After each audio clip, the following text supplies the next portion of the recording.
It was my nephew's birthday today, and there were kids just running around everywhere at this party.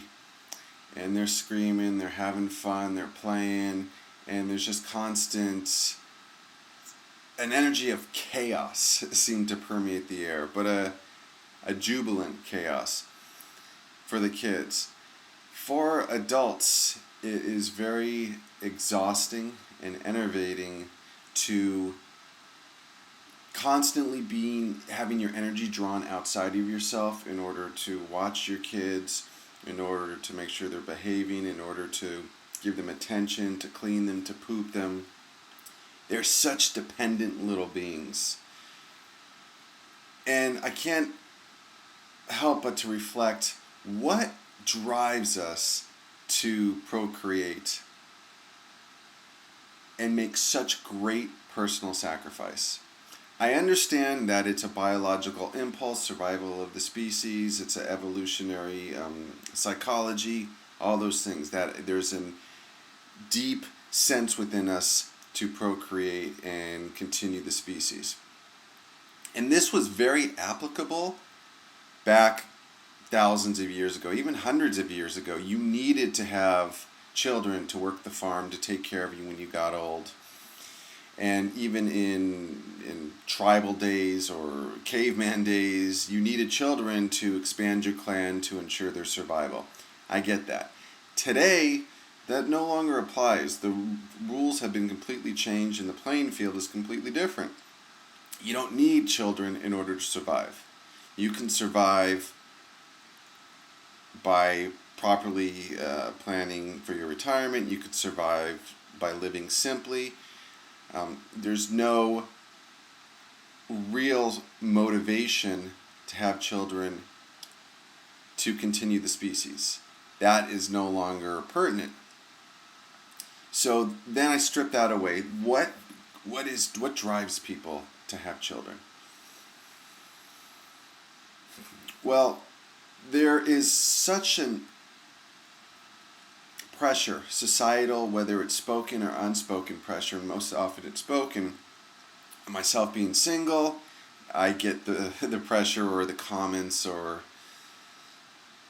the subtle criticisms about being single. And, well, why don't you settle down? Why don't you find a good woman?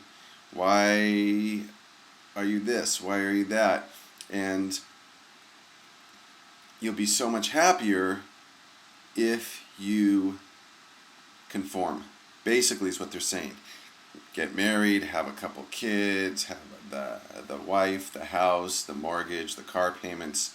Become another member of the enslaved society, the trapped being.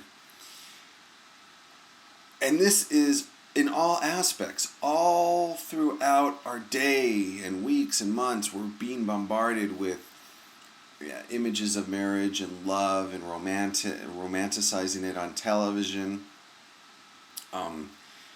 books, media of all kinds, from educators. There is an impression that is put upon people that this is normal to do. This is what you should do. So people don't even question getting married. And I am not saying getting married is right or wrong, and maybe someday I will get married. All I'm saying is let's have our motivation to be married and to have children to come from here, to come from our heart, and not get swept up in the tidal wave of conformity. Once a person gets married, then there's additional pressure from relatives, especially. When are you going to have children? When are you going to have children? When are you going to have children? And I know people that are single, and they are married and they don't have children for a long time. You know, they say they get that question asked of them all the time. Almost like you're being selfish by not wanting to have children. What's wrong with you? And I think, as all pressure, societal pressure or conformist pressure, it slowly chips away at you. You might be able to resist it for people that are not really gung-ho and strong in their convictions and independence, more slowly will be chipped away by this meddling of other people into their business. So that is one big force why people want to have children. And a second big force is there's this, our society is so externally focused and based, and we are taught and bred and raised that we need to derive our happiness from the external world. We derive our happiness through ego enhancement, how people see us, people liking us having money, us having possessions. And that is so temporal and fleeting and like a drug, because once you fill one void, a new void pops in. So people are lost. People don't know what to do to calm the storm within, to have that sense of tranquility and inner peace that's not externally based. So the next thing people do is say, well, a child will complete me. And I think this is more of a struggle for women, but a child will complete me. And so then they think it also will help their marriage. So they take a rocky marriage, they take a rocky spiritual core and add a child to this. And what ends up happening, it tends to deteriorate an unbalanced or unstable base that already exists. And then it's a slippery slope from there. And then, that eventually leads to divorce, and the kids are messed up from divorce. So really, I think the important thing is for people to realize the huge spiritual sacrifice. The Apostle Paul says it's better if you have this gift, if you have this ability, it's better not to marry. It's better not to have children, because then you're consumed with things of the world. And this is really true. If you're not consumed by raising your child, like my sister, who is constantly tired and constantly exhausted and really has no time for herself, but she loves it. She wouldn't trade it for anything. She loves her children, and she loves being a mom. My suggestion is, let's first properly weigh the consequences and the challenges and the struggles and the huge sacrifices we have to make in order to raise healthy children.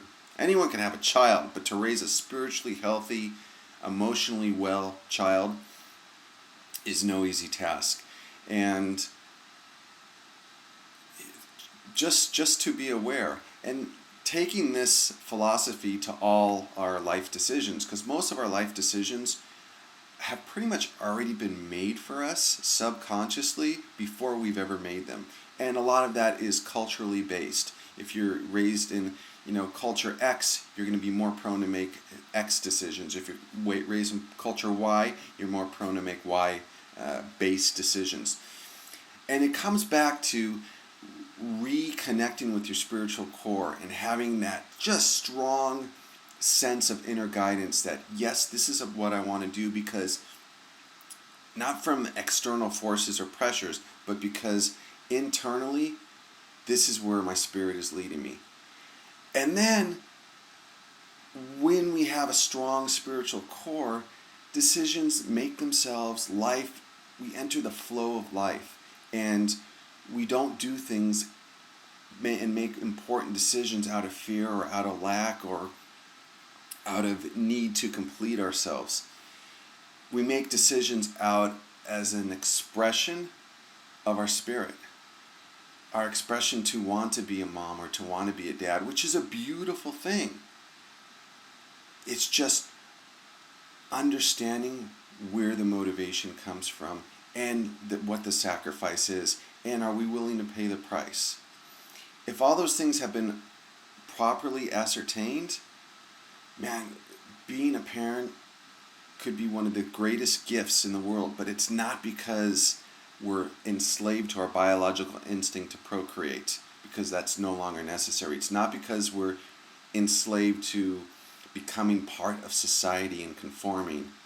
It's because we're enslaved and have blind obedience and unwavering faith in our spirit, in our true nature. Thanks for listening.